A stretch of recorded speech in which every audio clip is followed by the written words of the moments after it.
through 3 days, just thoughts on overall maybe tempo, how the offense is looking so far.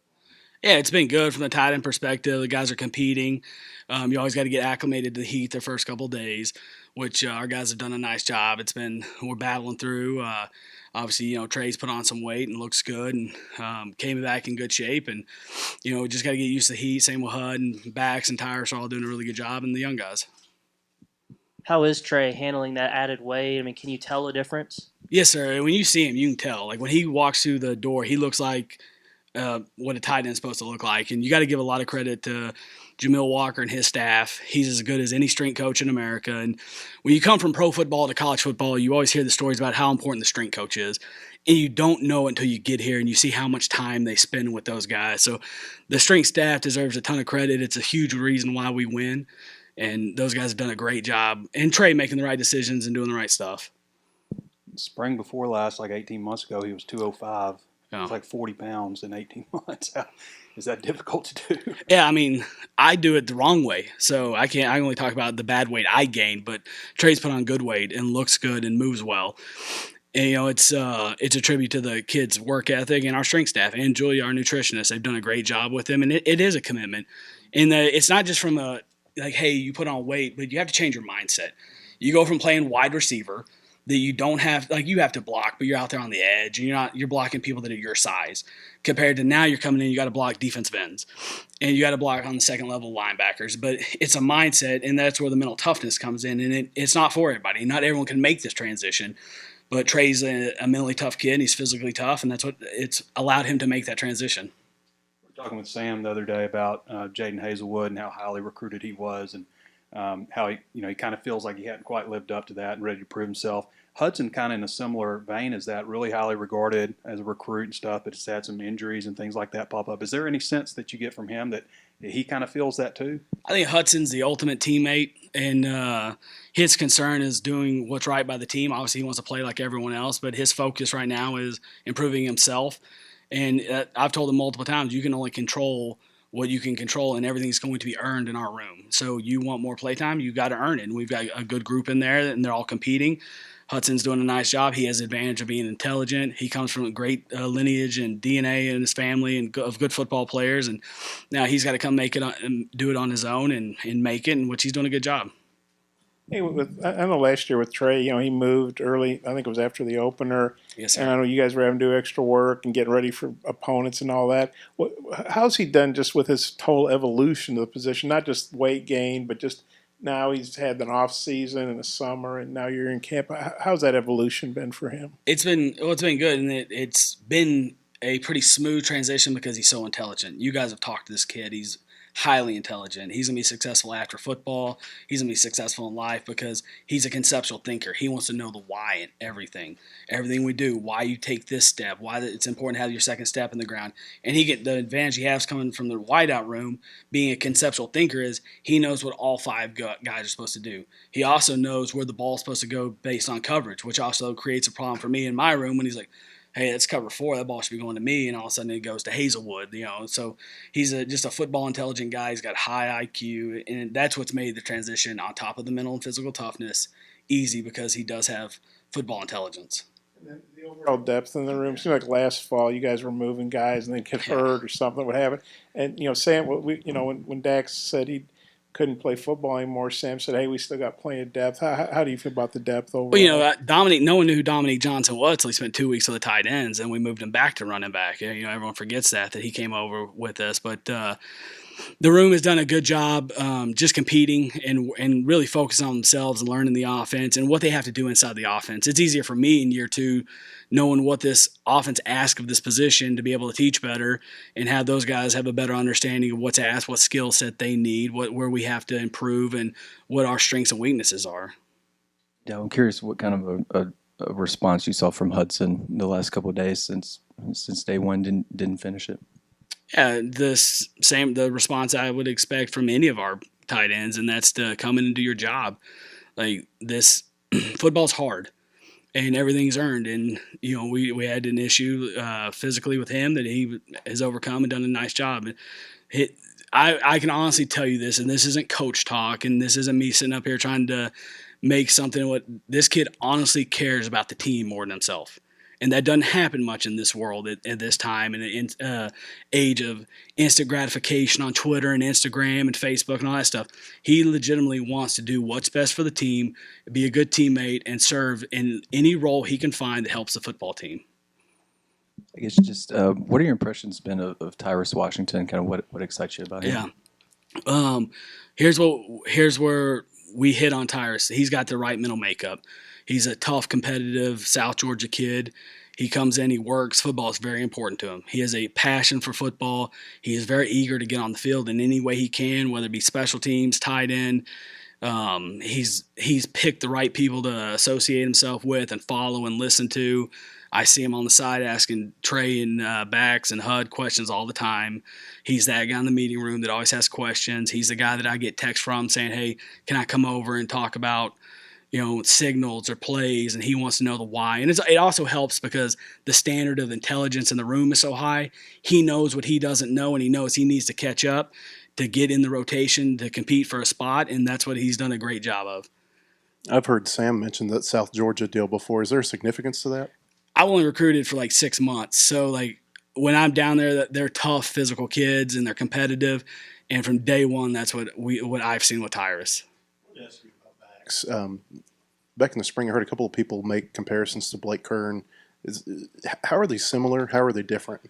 I think they're similar in the fact I don't like comparisons, but I'm going to answer the question this way. And they're similar and they're very consistent. And they're team-first guys. They obviously Kern and Bax earned a scholarship, was a walk-on. You guys know this. It's hard to earn a scholarship as a walk-on. And we're going to do everything in our power to give these scholarship guys the first look, the second look, till you really earn. When you earn a scholarship, you earn it. And he just keeps his head down and keeps working and doing the right stuff. And that's kind of Kern played the long game. And when I got here, it's kind of like, we had the Kern kid. And Kern had a really solid year and got in some NFL camps and got a look and opportunity to do, which is also very hard just to get into camp. And that's why I would say Bax is similar. Like, he has the same makeup. He's dependable. He's smart. He's tough. He's going to do the right thing. He's a guy that we can trust on and off the field to be an example for the younger guys. And that's the standard. Had a target in a game, but when you watch him out here, it seems like he's got pretty sure hands. How much do you think he can factor in as a receiver? Yeah, he needs to keep doing a good job, keep working. He does have good hands, and if you just keep doing this stuff the right way and be fundamentally sound and play when your opportunity is called, you make the most of it. So, the tight end position, sometimes your stat line doesn't tell how well you play because you don't control where the ball goes. The coverage does, and sometimes you're not in the game when the tight end is the number. His number is called, but I do believe that he'll be a guy that can help us if he is in the game and he's competing for us and his number's called. I think he'll go out and execute and do his job. You touched on recruiting a little bit, and probably the last time before this you've been a recruiter. I guess it's probably a player host. Player host and maybe my wife. Yeah. Outside of that. Well, it seems like you're doing a pretty good job with everything. I guess just talk about your approach to recruiting and how you have adjusted. Yeah, some of you guys have known me since I was here as a freshman when I was 17, 18 years old, and 18 years later I'm back. And I think it's number one, being a straight shooter. And I kind of learned this from Coach Nutt is you got to find out what you offer and what this player is looking for and make sure that they understand that we can provide this better than anyone else. And that's sometimes the way we treat you and the way you're going to be coached. And I think that you earn trust through people from being consistent and doing the right thing, and you start to build relationships that way. And I look at all that as we're just building relationships. I don't like to use the word recruiting. It's build relationships and make sure that all these places have great facilities. All these places have great fan bases, but I don't think anyone can sell this place like I do because I believe everything I say to these kids about the University of Arkansas because I lived it. And this is always where I wanted to come to school. So I hope that every kid that I talk to feels my passion for this place because I believe with all my heart. It's not recruiting. I'm telling you everything we have, which is really special, and it's someplace you want to be. How was that getting out on the road for the first time in the evaluation period, and what all territories do you hit? So I have big part of Arkansas, tight ends nationally, the state of Oklahoma, And then I trickle into North Dallas, which isn't really my area, but I like to go down there because I'm from there. And so I tag along with Sheer a lot to get down there. And that part's been fun. And you take everything you learn in the NFL about critical factors and evaluating positions and mental makeup, and you get to apply it to recruiting. So it's not just there's a recruiting aspect, a solicitation part of it, but there's also the eval part, and it's the critical factors and the things you look for at each position. And I've always enjoyed the draft process and being an offense coordinator for 4 teams. Like I was looking at the whole board. I'm evaluating 150 kids instead of just the tight ends or the quarterbacks or wide receivers. So I think that's helped me a ton as well, understanding what to look for, what's important, and years of spending time at the combine and how important the numbers are. And sometimes it's not just picking the player, it's eliminating the guys that you don't want and can't play for you. And it's evaluation plus solicitation and building relationships. So it's been fun. Like I've obviously never done this in my life, and it's been exciting. It's different, which is kind of giving me a certain energy, and it's competition, which I love. I love the fact that we get to go compete against the best of the best and see if we can win. And that, to me, is what fires me up and it's my why when it comes to recruiting. But Tyrus Washington was here in the spring. He's been here a little while. How's he coming along, progressing with his part of the game? And then Aaron Outley was a kid that was highly recruited, came in, was hurt, out, Yes, sir. Whatever last year. We know about that. Just how's he coming along too? Yes, sir. Like I said, to Tyrus, he's very inquisitive. He's going to ask all the right questions. Getting here in January has obviously helped him going through spring football. And one of the cool things about this place is following the Georgia model, how much time these guys spend together on football in the summer. I think we had 16 summer workouts where these guys are on Tuesdays and Thursdays are throwing, and they're with each other, and they're in meeting rooms and doing those things, which is very unique. We didn't have that when I was here. Like when Coach Nutt and his staff left in May, I ran 7-on-7 for Matt and Tavares and Sorahan and Zach Clark and those guys until Coach and we came to camp. But now football never really stops, and he's benefited from that because he does things the right way, and football is important to him, and he understands that for him to compete, it's not going to be the physical, it's going to be the mental. Can we trust you to get on the field and help us prepare the right way? And then Aaron's been a guy that's battled some injuries, great kid, Little Rock kid, and he's getting to the point he's gotten in better shape. When he hurt his knee, the conditioning aspect regressed a little bit for him, but going back to Coach Walker and those guys have gotten him in great shape, and he looks better than he has since I got here, and he's battling through the knee. So it's opportunity and making the most of your reps. So he's got an opportunity to compete. He's not in that top group of players right now, but that doesn't mean he can't earn that and get in that group through. I think we have 27 days till we play a game. Back to recruiting. You've got a pretty big group on campus right now with the COVID year. I think everybody, Knox, could come back next year. You've got a big group already committed. Yeah. What are the challenges like recruiting beyond 24, 25 classes when you've got that kind of numbers crunch? You got the portal. What are those challenges like navigating those? To me, there's obviously going to be challenges that come up, but it's right now in this moment, we're focused on our 23 class. We'll progress to the 24 class, and it's also making sure that we're treating and coaching these guys the right way. So if it is an option for someone to come back, that they feel good about coming back and they want to come back. And that was part of a little bit of the challenge with Trey. Like Trey has to make a decision. Hey, I'm going to go play tight end, or do I want to go play receiver somewhere else in getting the portal? And, to the credit to the staff before me and the relationships they create. And obviously Trey and I have a very, very good relationship, and I really enjoy coaching him. And, all this stuff can be handled with how you treat people, being honest, and being clear, like your expectations of this is where you need to improve. Now it's on you and I to go do this and improve. And I think as long as there's constant communication and everyone knows where they stand, then I think everyone feels good about the relationships they have and their opportunity to compete. And that's the one thing that helps us is we 2-spot. And it's the best thing. I think we win because of our strength staff and the way we play. And the way we practice. And the practice builds toughness, along with Coach Walker and his staff building mental toughness and physical toughness and getting these guys ready to play. But this 2-spot, to Otis's point, Aaron Alley's getting reps. So he's not standing on the sideline. And we get to go back and we get to evaluate him every day with the other 8 or 9 tight ends we have. And that makes such a huge difference because a lot of times it's 3 or 4 people getting reps.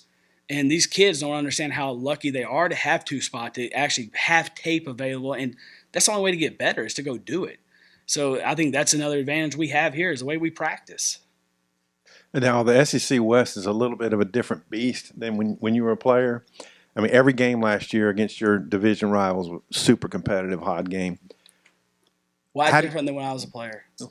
Well, some of the programs have come up. Some of them have gone down too. Well, all right. It's tougher in 2000. Now, how does Arkansas, you think, go from 9 wins to challenging for the top? Well, we have to build a team that plays consistent to the best of their abilities. And obviously that starts with recruiting and getting the right kids on campus, the right mental makeup kids, the kids that fit Arkansas, that have that chip on the shoulder to play hard. And it's development. And I've said that this will be the 3rd time I think I've referenced Coach Walker and the way we practice. And it's everyone buying into the aspect of getting better every day.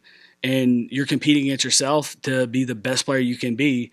And when you have a team that buys into that, I was a player, got the chance to go to Atlanta and go to the SEC championship game. That's kind of why I got after you a little bit about, Coach Saban was at LSU as well too then. And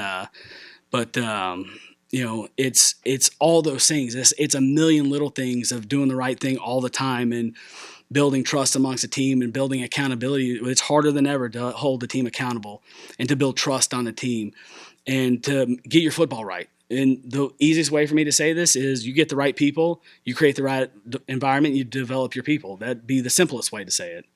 And that's really, really hard. It sounds easy. It's like, hey, we do these 3 things, but it's really hard and it takes time. Now, with your, you're obviously new to college football from a coaching standpoint, but a lot of the coaches call the portal free agency. You dealt with free agency in the NFL. Free agency without rules, and there's no salary cap. That's the difference in the NFL is it opened up one day, and you geared up all this time, and you knew, like, hey, his contract's running out, and you're gearing up so you had a chance to have a game plan. And then it shut down at a certain point. So, and you're working guys out, it's different, and there's the cap. You can also in the NFL you can cut a player, find a player, which is from the picking the right players. Like you also have that in your back pocket to get people to do the right stuff, and that's what makes picking the right people makes it's harder now because you do have a transfer portal that we have people that's all they do all day is look at the transfer portal and just keep hitting refresh on their computer and just keep looking. And then all it turns into, it's a little bit like free agency without rules. And it's like, hey, let's evaluate this guy, or hey, who watched this guy when he was in high school? And that's why you have to evaluate, you have to recruit and evaluate your area as well, because you're building files. It's like in the NFL, a kid would get drafted and we did a lot of homework on him, but like we also knew we had to continue to study him. And why you have to evaluate everyone at the combine is because at some point in free agency, like you're going to have to make a decision on him, and you want to know about his character, and you want to know if he fits your mold and your critical factors. And so there is some correlation in that. And it's also, now you live in the NIL world and all these other things, which is not free agency whatsoever. Yeah. Sorry, I didn't mean to get you all revved up there. No, sorry. That was a good answer. And then with Trey, with your NFL background, how would you evaluate him as a tight end prospect for the pros? And how do you think he's carrying the extra weight? So Trey's biggest thing, which I've told all the tight ends, and especially if you have desires to play in the NFL, at that position, you're really either a Y, a true Y, which the current like Kern was. You're a sub YF, which is like the Jordan Reed type players, the Kyle Pitts type players, or you're a 3. And a 3, you better be able to play Y and F. And what's most important, unless you're Kyle Pitts in the NFL or Delaney Walker or Jared Cook, some of the guys we've had in the past, or Mike Gesicki, you better be able to play on special teams. So Trey, who is a good special teams player, also understands the value now of why that's important, why it's important for when scouts show up, they see him doing these drills, because they're going to want to know. It's a 53-man roster, not 85 scholarship plus 110. Like it's 53 plus 10 on the practice squad. So now your special teams value is more important than it's ever been. And if you can play tight end at his size and move like he does, and show special teams value, it obviously increases your NFL value. I think that's been a selling point for us with Trey as well, and kind of like dangle the carrot for him of, hey, if you can play these special teams and these particular roles and put stuff on tape, as you're helping the University of Arkansas's football team, you also increase your own value. And by increasing your own value, you increase the team value, which I think Trey, once he realized that, I think that his buy-in went up because he understands, like, hey, I'm going to help the team and myself, so this makes sense for me to want to play in as many special teams as I can because it helps the football team and my NFL value. This is a little off-the-wall question, but I wonder how much are you as assistant coaches coached up on a day-to-day basis by the head coach? As far as what practice is going to look like, just Yeah. day to day. I think you were one of talking the other day about he met with you guys Thursday night in an expectations meeting.